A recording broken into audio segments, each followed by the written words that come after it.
sharing with you whiteboard, and we will take some other poems of Tennyson.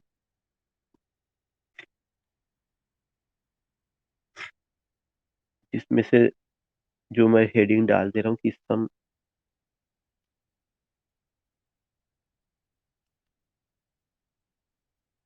Important important poems of Tennyson.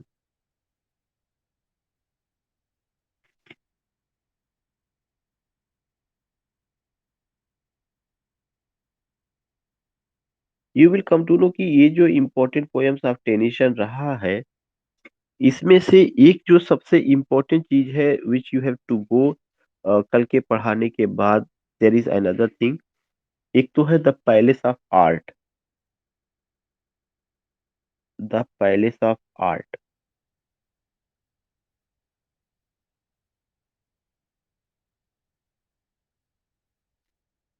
ये जो palace of art है, ये एक ऐसी poem है जिसमें एक फिलोसफिकल अंदाज में बात की गई है कि इन इन द पोयम, जो सबसे पहला पॉइंट है, इन the poem,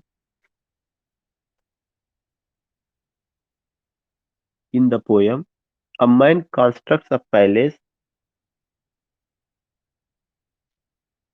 CONSTRUCTS, a man constructs a palace of art, a palace of art for his soul with any amount of art, for his soul with any amount of art,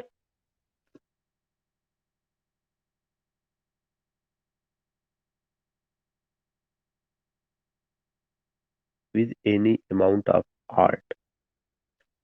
It's the first point.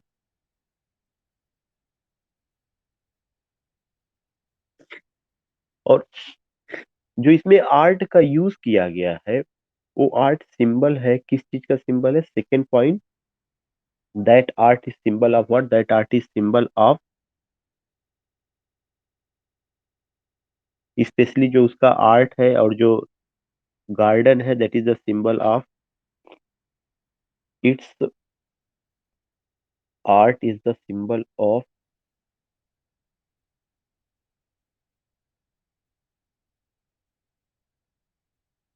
Symbol of sacred, secular and irreligious theme. Sacred, sacred, secular and irreligious theme.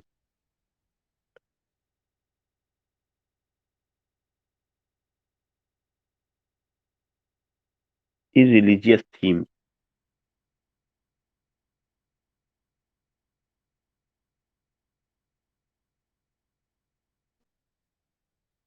And एक और point जो ध्यान में रखना है,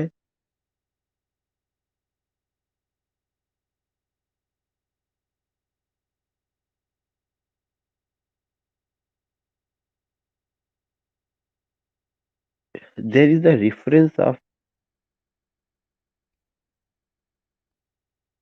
there is the reference of a cottage.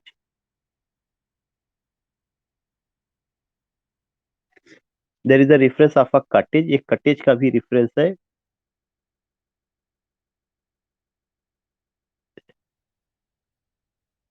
which refers, which refers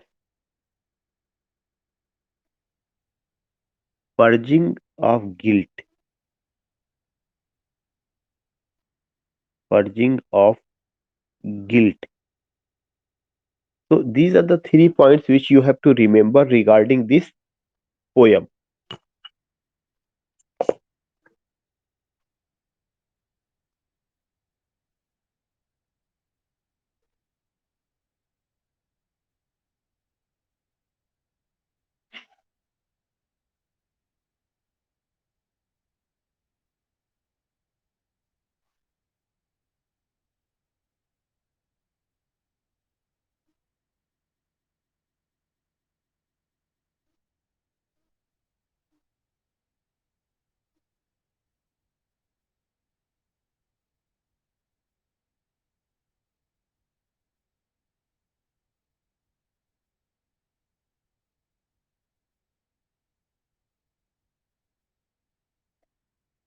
So what did I tell you? I just told you कि there is a poem and the name of that poem is The Palace of Art. This is the name of the poem, The Palace of Art. And in the poem, a man constructs a palace of art for his soul. सबसे पहला चीज तो यही है कि construction of a palace, लेकिन that construction of a palace of art किसके लिए? For his soul. So you find what you find here कि here is what he just tells about soul.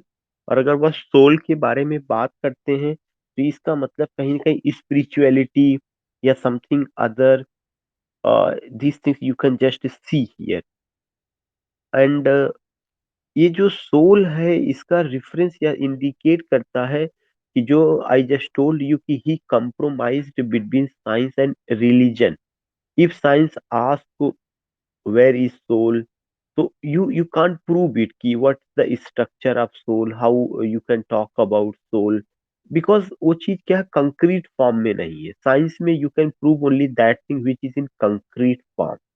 So what I want to tell you, if Tennyson gives the example of soul, या he just tells anything जो कि the palace of art poem है जिसमें soul को लेकर उन्होंने बात किया है, और वो भी सोल में भी उन्होंने बताया कि इसके बारे में साथ ही साथ जो पैलेस और जो गार्डन बना हुआ है, वह गार्डन किसको डील करता है? एक ऐसे सब्जेक्ट मैटर को डील करता है जो वक्त की जरूरत थी.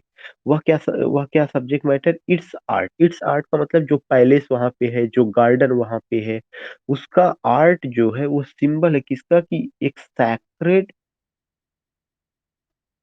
सेकुलर एंड इरिलीजियस थीम्स को लेकर के बात की गई. Sacred, secular and irreligious themes को. तो वो चीज जो है बहुत इंपॉर्टेंट है, जो एक जरूरत थी वक्त की वहां के हिसाब से. सेकेंड इंपॉर्टेंट पॉइंट कि इसके अलावा जो उसका बिल्डर है, वह बिल्डर जो है फिगुरेटिव लैंग्वेज में अपने सोल को लेकर के बात करता है. और वो क्या करता है कि he gives the example of, not the example बल्कि वो एक कॉटेज का भी रेफरेंस देता है. एंड सी थिंग्स की soul can purge there, whatever the guilt has been done, जो भी गिल्ट हुआ है, तो उस कॉटेज को लेकर के वो कहता है कि जो है हम मेरा सोल जो भी गिल्ट हुआ है वह उसको वहां पे पर्ज कर सकता है. सो वी फाइंड दैट कि द पैलेस ऑफ आर्ट एक सिंबॉलिक पोयम है जिसमें सोल को लेके बात की गई है, जिसमें जो है ये ऐसे सब्जेक्ट मैटर को लेकर के बात की गई है जो इरिलीजियस, अगर मैं वर्ड यूज करूं, या जिसमें सेकुलर और sacred these things you find. तो we find these things. What I want to say कि when you go with these thing या when you take these points, other important thing कि there is what, एक तो cottage, this particular thing and this cottage which refers purging of guilt. Purging of guilt किसका? Soul का. Purging of guilt, soul का, this particular thing. तो ये चीजें वहां पे उन्होंने इसको बताया हुआ है. Now what I want to tell you कि व्हेन आई सेड कि tension compromised between science and religion, and tension also एक तरह से इन्वोक्ड हिज ओन पीपल या Victorian people to explore unexplored area of knowledge by giving the example of what? By giving the example of Ulysses. All these things we find. तो उसी कड़ी में एक चीज ये भी जुड़ा हुआ है, जो उनका पोयम कौन सा है? उनका poem the deserted house, sorry the palace of art. Next poem I will take the deserted house. The next poem is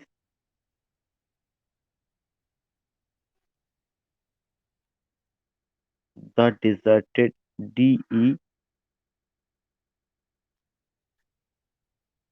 DESER, The Deserted House. This is the next poem. You will come to know कि ये जो poem है it published in 1830.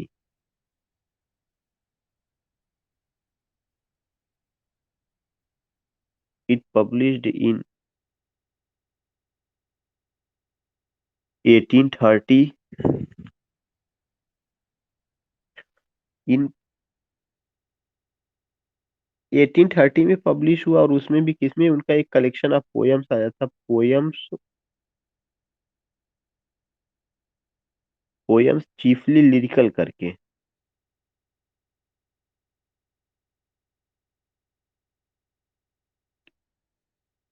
तो this is the point you find कि the deserted house एक poem है जो 1830 में पब्लिश होता है, किसमें, चीफली लिरिकल में उसमें पब्लिश होता है।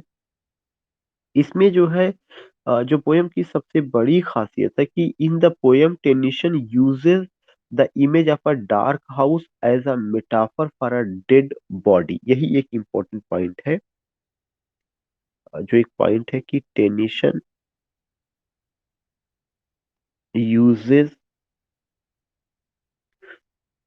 Tennyson uses the image of a dark house,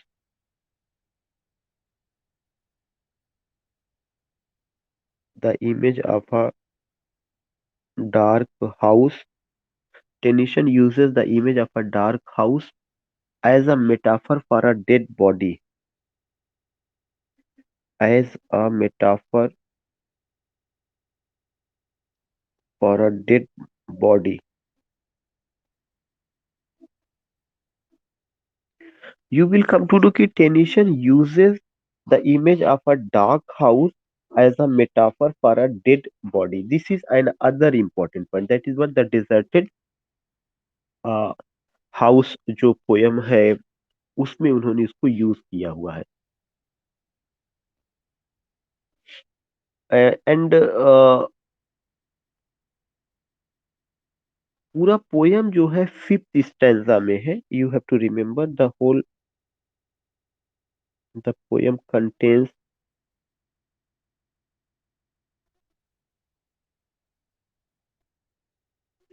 CONTAI 5 stanzas. जो पूरा पोयम है वो कितने स्टैंजा में है, 5 स्टैंजा में है। And you will come to know कि ये जो 5 स्टैंजा है पोयम का, इस 5 स्टैंजाज में शुरू के 4 स्टैंजा में उन्होंने इम्पटीनेस ऑफ अ हाउस के बारे में बात किया हुआ है, और लास्ट वाला जो स्टैंजा है, जो फाइनल स्टैंजा, जो फिफ्थ स्टैंजा है, उसमें उन्होंने जो दिखाया है कि empty house is a metaphor for a dead body. तो रिमेम्बर दैट कि मैं फिर से बता दूं, उनकी जो पोयम है the deserted house, this particular poem it published इन 1830। कौन सी कलेक्शन में आई है, पोयम्स चीफली लिरिकल में आई हुई है। और दूसरा चीज कि टेनिसन ने इसमें जो एक इम्पोर्टेंट बात की है, Tennyson uses the image of a dark house इस पोयम में। द डिसर्टेड हाउस ऑलरेडी इंडिकेट करता है कि उन्होंने मेटाफोरिकल वे में उसका टाइटल भी इंडिकेट किया गया कि the house that is left by someone, मतलब the soul, no soul is in that house. if the body is our house, then that deserted house means our body, and soul has left our house. So you will come to know कि here he uses dark house as a metaphor, इसके लिए for a dead body। The poem कितना stanza में है, 5 stanzas में। The poem contains how many stanzas, 5 stanzas. और 5 stanzas में जो शुरू का 4 स्टैंजा है, फर्स्ट से लेकर के फोर्थ तक, it describe the emptiness of a house. You will come to know कि first first 4 stanza, first 4 stanza describes the emptiness of the house,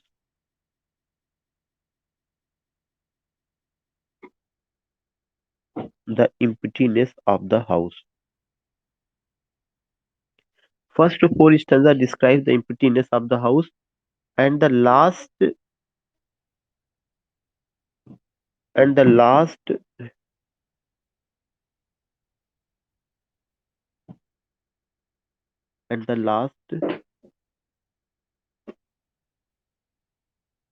empty house as a metaphor, as a metaphor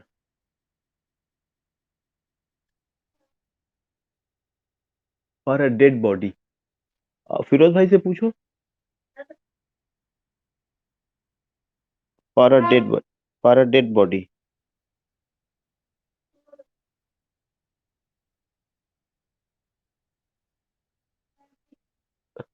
Reshma, क्या क्या है सब? आलू गोभी बना।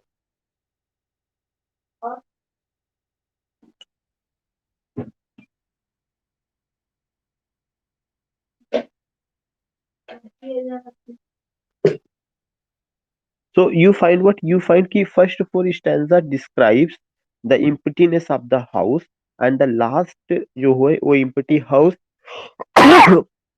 as a metaphor for a dead body।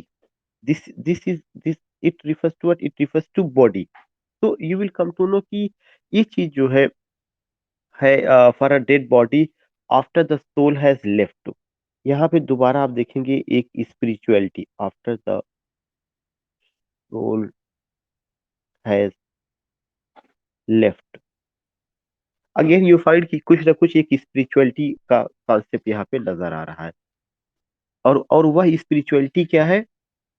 वह spirituality ये है कि यू फाइंड कि जो पूरा पोयम है, ये पूरा पोयम जो है 5 स्टैंजा में है। जो फर्स्ट 4 स्टैंजा है, the emptiness of the house, the emptiness of the house को इंडिकेट करता है। वही मैंने बताया कि डिजर्टेड हाउस जो है यह एक मेटाफोरिकल टर्म है। और दिस डिजर्टेड हाउस का मतलब जो है कि it refers to body, body जो कि जिसे आत्मा ने त्याग दिया है। तो वही चीज उन्होंने दिखाया है कि emptiness of the house and the last empty house as a metaphor, as a metaphor किसके लिए? For a dead body after the soul has left this particular thing. इतना सारी चीजें after the soul has left. So write down this thing.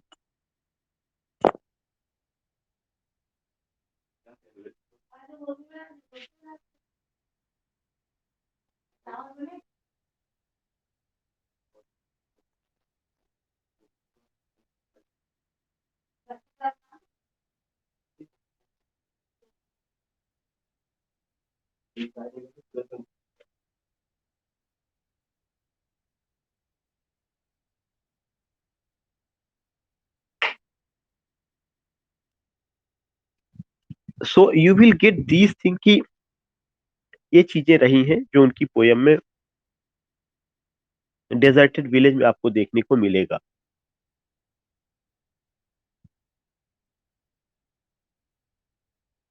और एक उनका poem रहा है ओ टू मेमरी करके। Here I would like to write ode to memory.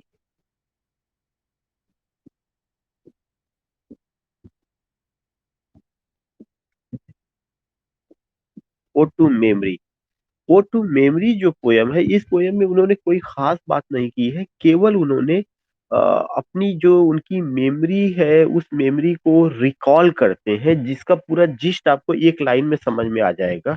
उस लाइन को मैं यहाँ लिख रहा हूँ नेक्स्ट स्लाइड में कि ओ टू जो मेमोरी है उस मेमोरी में इन्होंने लिखा हुआ एक लाइन है जो इम्पोर्टेंट है। वो कौन सी लाइन है? Visit my low desire, visit my low desire, visit my low desire, strength me,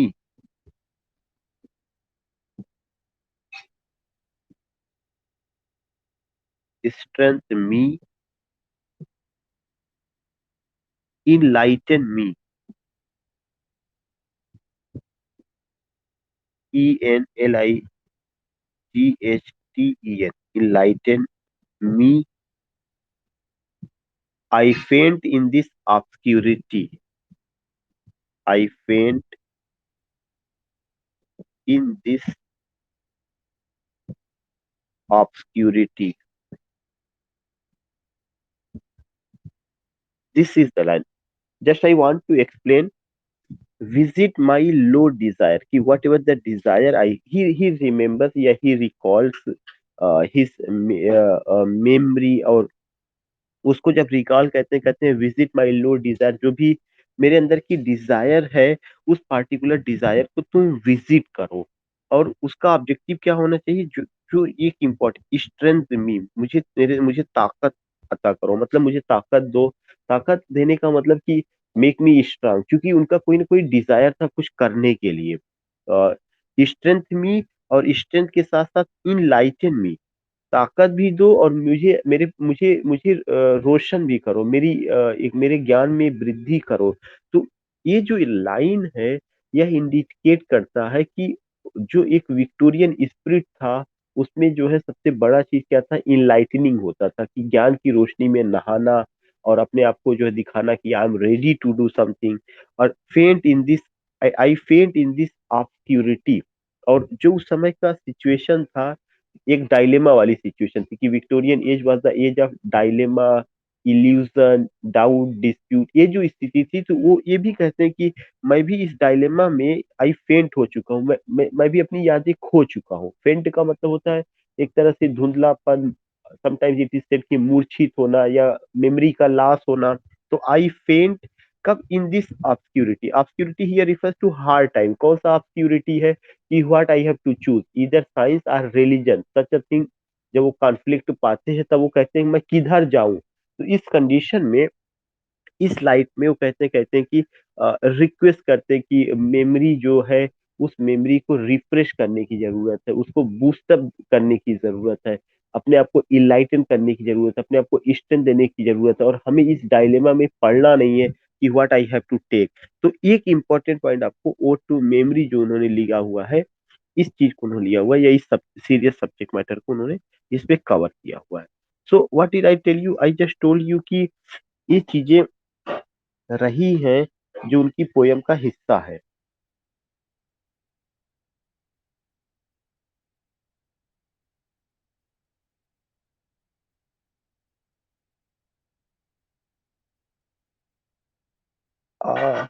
just I want to know have I आई टेकन, एक उनका पोयम द ईगल करके था।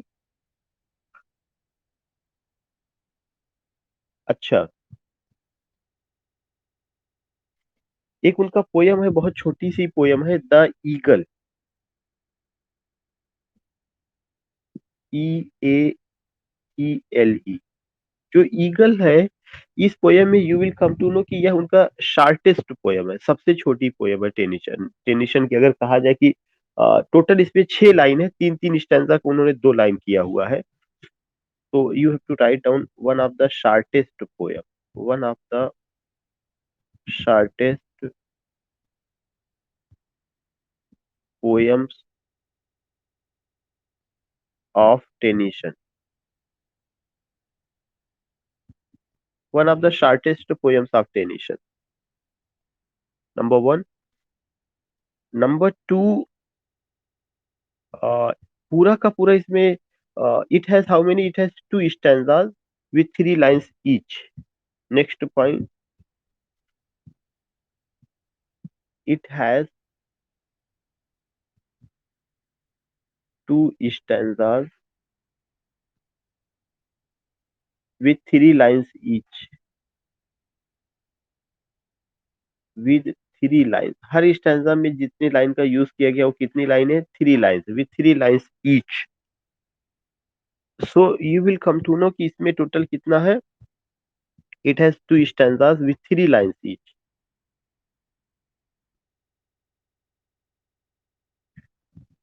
Next point, it is full of figurative language and meaning, full of figurative language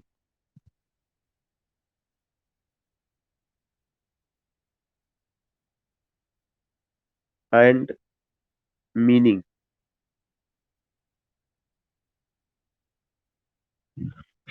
तो this is another thing जो आपको इसको ध्यान में रखना है।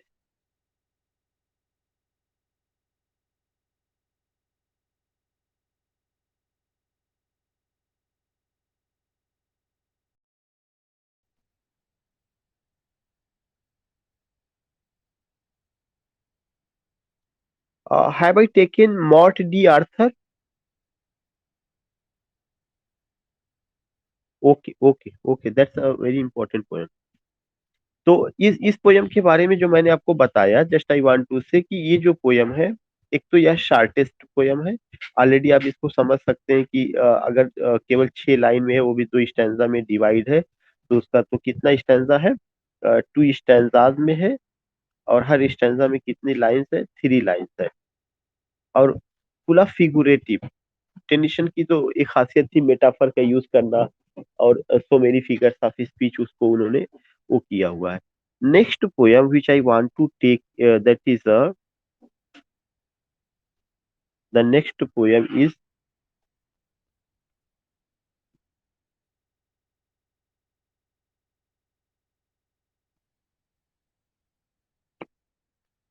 That is a Morte D Arthur.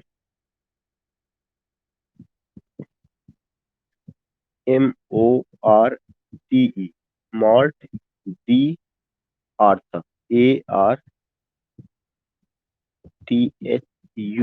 मॉर्ट d'Arthur. You will come to know कि ये जो पोयम मॉर्ट डी आर्थर है, इट पब्लिश्ड इन 1842। 1842 एक नैरेटिव पोयम है। और जो passing the passing of Arthur जो पोयम आता है, या उसी से जुड़ा हुआ है। तो किंग आर्थर को, जैसे नाम ही पता चला आर्थर, तो जहां पर भी इस तरह का आर्थर आ रहा है तो इस ध्यान में रखना, ये किंग आर्थर को लेके की बात की गई है, ना कि आर्थर हेनरी हैलम को लेकर के। तो you will come to know, ये जो मार्ट डी आर्थर जो पोयम है, इस पोयम में रिमेम्बर दैट कि he talks about King Arthur, और जो आगे चल करके एक और पोयम उन्होंने लिखा था, द पासिंग ऑफ आर्थर करके। और इस पोयम में उन्होंने क्या किया हुआ है कि आर्थर के लास्ट मोमेंट को दिखाया हुआ है। Just I want to tell you, जो एक इम्पोर्टेंट पॉइंट है, he present the last moment of Arthur. वो आर्थर के लास्ट मोमेंट को उन्होंने दिखाया, he presents the last moment of Arthur. He presents the last moment of Arthur's life.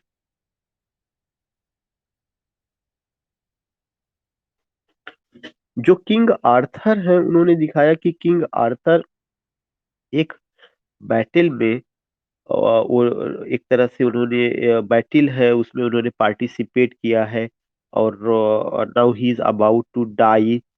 तो उस समय का जो सिचुएशन है उसको उन्होंने, और उसमें जो जो बैटल के बाद जो है, व्हाट डज ही फील, और एक लास्ट टाइम में कैसा वो महसूस करते हैं, खासकर उनकी ब्रेवरी वगैरह को लेकर के बहुत ज्यादा बातें की गई है।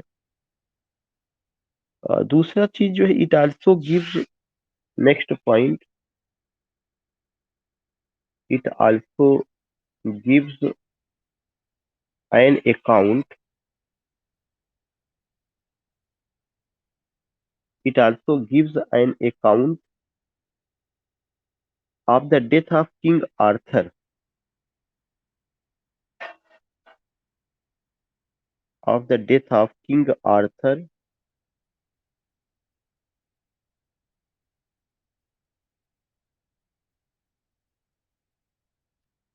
a semi legendary, a semi legendary, a semi legendary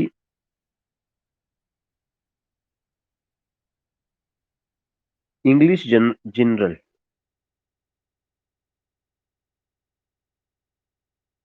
English general who lived in 5th century,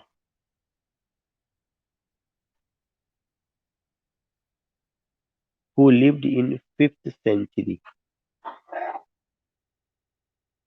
so you will come to know, यह एक और दूसरा पॉइंट है, और कौन सा पॉइंट है कि he presents, just I want to tell you, Morte d'Arthur, is this Mar de Arthur is published in 1842। Second point कि he present the last moment of Arthur's life, King Arthur। It also gives an account of the death of King Arthur, King Arthur को लेकर के जो है, a semi legendary English king या general 5th century के, उनको लेकर के, तो उससे रिलेटेड इस पे बातें की गई हैं। आई थिंक कि I have not taken Ulysses, Ulysses को मैंने नहीं लिया था अभी। And now the number is Ulysses का, क्योंकि वो ज्यादा जरूरी है। यूलिसिस में पहला पॉइंट की dramatic monologue,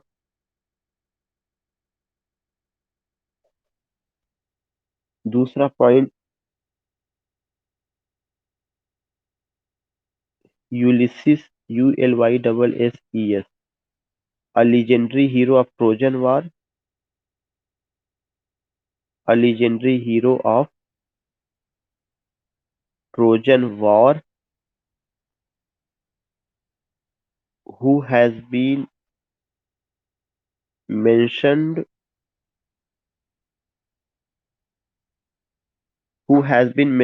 in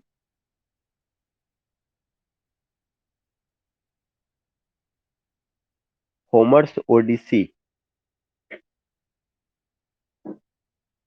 Homer's Odyssey.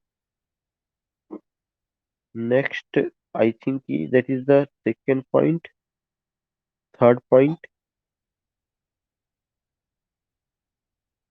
Penelope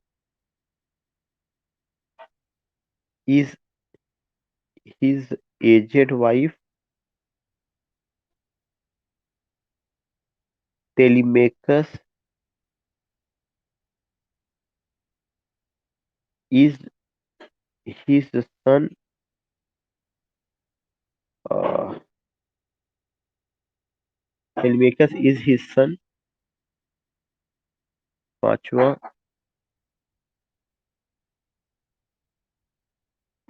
Tennyson's Ulysses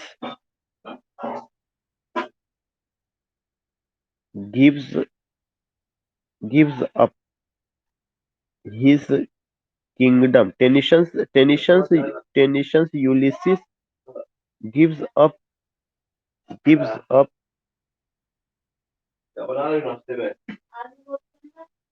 his his kingdom. Tennyson's Ulysses gives up his kingdom and subject.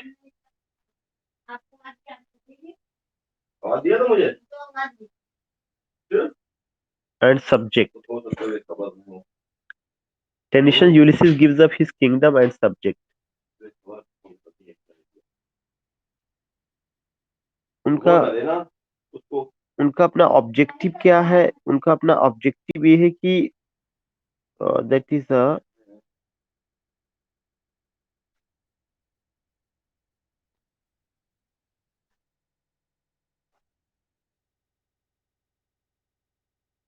Objective जो उनका है, that is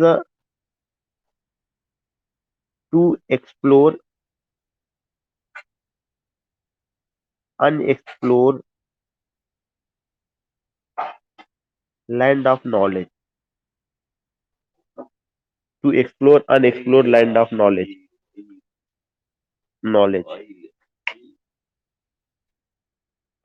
next point, his his people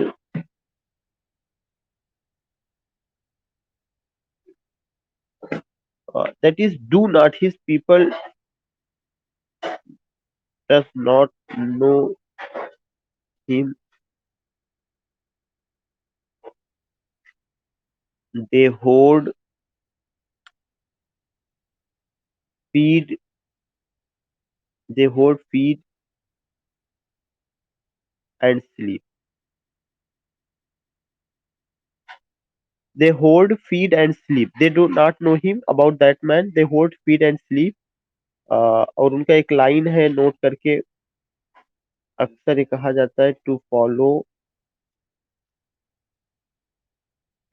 follow knowledge like a sinking star, SINKING, like a sinking star beyond the utmost bound of human thought, beyond the utmost bound of human thought, beyond the utmost bound of human thought. So you will come to know कि to follow knowledge like a sinking star beyond the utmost bound of human thought. You have to remember these points कि Ulysses क्या है, एक dramatic monologue है, uh, एक legendary hero of Trojan War who has been mentioned, जो कहाँ पे mentioned है, होमस का ओडिसी में मेंशन है, वहीं से इसको लिया गया है। पेनिलोप उनकी वाइफ है, टेलीमेकस उनके बेटे हैं। Tennyson Ulysses gives up his kingdom, चूंकि हिज किंगडम एंड सब्जेक्ट को त्याग देते हैं, बिकॉज उनका पीपल जो लोग होते हैं they don't know about him. और उनका जो मोटिव है, that is what his motive is to explore unexplored land of knowledge, जो विक्टोरियन स्पिरिट को दर्शा रहा है। His people does not know him, they hoard, feed and sleep. ये लेजी और ईडल पीपल की निशानी दिखा रहा उस समय के लोगों का, उन्हीं को जगाने के लिए टेनिसन इस कैरेक्टर को लिया हुआ है।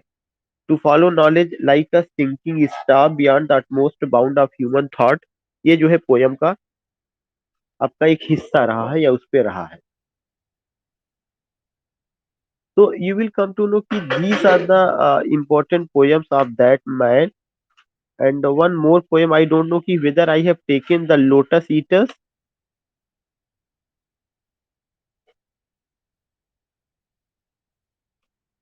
अच्छा, so now I will take the last poem, that is the Lotus Eaters.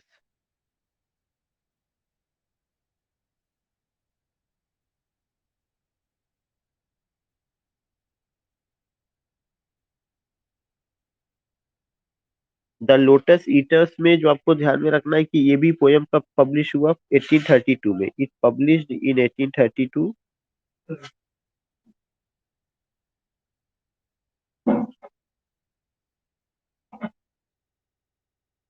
और उसी में आया पोयम चीफली लिरिकल, जो अभी था इसके पहले वाला कलेक्शन, उसी में ये भी कलेक्शन रहा है। दूसरा चीज की जब ये 1832 में पब्लिश होता है, you have to remember that कि इसमें उन्होंने जो बताया हुआ है, he talks about his trip to Spain. दूसरा point, he talks about his trip to Spain with his friend Hallam. अपने दोस्त हाइलम के साथ जब वो गए हुए थे, तो एक चीज उन्होंने इसको लेकर के जो है बात की है, with his friend Hallam. And remember that कि when you find these thing, तो उस ट्रिप में ये एक ड्रामेटिक मोनोलॉग का भी फॉर्म है। और उस ट्रिप में जो है उनकी मुलाकात, वहां पे वो जो है कहाँ पे जाते हैं, पाए जो जो पायनीज माउंटेन है उसको विजिट करते हैं। पोयम जो है स्पेंसरियन स्टैंजा में है। और इसमें एक ग्रुप ऑफ मैरिनर्स को भी लेकर के बात की गई है, जो लोटोस को ईट करते हैं। और तब जो है वो एक आइसोलेशन में चले जाते हैं, एक दूसरी वर्ल्ड में चले जाते हैं। इसका भी जो थीम है होमर की ओडिसी से लिया गया है। तो it's he has been taken Homer's Odyssey. Homer's Odyssey, ODY मैंने लिख दिया, उसको कर लीजिएगा। तो यू फाइंड दिस थिंग कि द लोटस ईटर्स जो है एक पोयम है, और ये पोयम कब पब्लिश होता है, 1832 में। It talks about his trip to Spain with his friend Hallam के साथ। और इसका सब्जेक्ट मैटर कहाँ से लिया गया है, होमर के ओडिसी से लिया गया है। इसमें क्या दिखाया गया, इसमें दिखाया गया है कि लोटस जो होता है उसको जो है कुछ मैरिनर्स हैं, वे उसको जो है खाते हैं, तो खाने के बाद they go in another world, that is another world, isolated from the outside world. They they just कोई इन अनदर वर्ल्ड उनका एंट्री हो जाता है। ये पोयम स्पेंसरियन स्टैंजा में लिखा गया है। और जो पोयम है उसका कैरेक्टरिस्टिक ड्रामेटिक मोनोलॉग जैसा है। तो ये चीज उन्होंने क्या किया, इतना बताया हुआ है। तो what I did, I just told you कि what you find in his poem. एक तो उन्होंने जो भी पोयम लिखा सबका सब ज्यादातर लिरिक रहा है। कुछ शॉर्ट पोयम्स भी रही, कुछ लॉन्ग पोयम्स भी रही है। और उनके पोयम की सबसे बड़ी खासियत यही है कि compromise between science and religion एक पॉइंट रहा। ऐसा नहीं वो सोल की बात करते हैं, स्पिरिचुअलिटी की बात करते हैं, गॉड की बात करते हैं, और जो साइंटिफिक टेम्परामेंट है हिज एज, वो उसके बारे में भी बात करते हैं। So you see these things, you find these things, and I have done Tennyson. I will take one more class, थोड़ा सा जरूरत पड़ेगी तो मैं एक 15-20 मिनट का और मैं कोई क्लास लूंगा ना, but not today, if I think. And one thing I want to tell you कि जो मैंने आपको पढ़ाया ये तो मैंने बताया ही है, लेकिन इसके अलावा भी आपको टेलिशन को और पढ़ना पड़ेगा if you read any book of history of English literature. क्योंकि ऐसा नहीं कि उन्होंने दो चार छह पोयम लिख दिया या एक दो ड्रामा लिख दिया तो मैं उसका स्टोरी आपको बता करके कंप्लीट कर दिया हूँ। इवन जो पोयम आपको बताई गई है उस पोयम को भी अगर आप हिस्ट्री ऑफ इंग्लिश लिटरेचर का कोई किताब पढ़ रहे हैं और कोई चीज पढ़ते हैं, इफ यू फाइंड एनीथिंग, तो you you have to note down. कोई भी नया पॉइंट अगर आपको मिलता है तो आप उसको नोट कर लीजिएगा वहां पे। ठीक है, तो we will meet tomorrow. Not हाँ, उसी चिफली लिरिकल में भी है।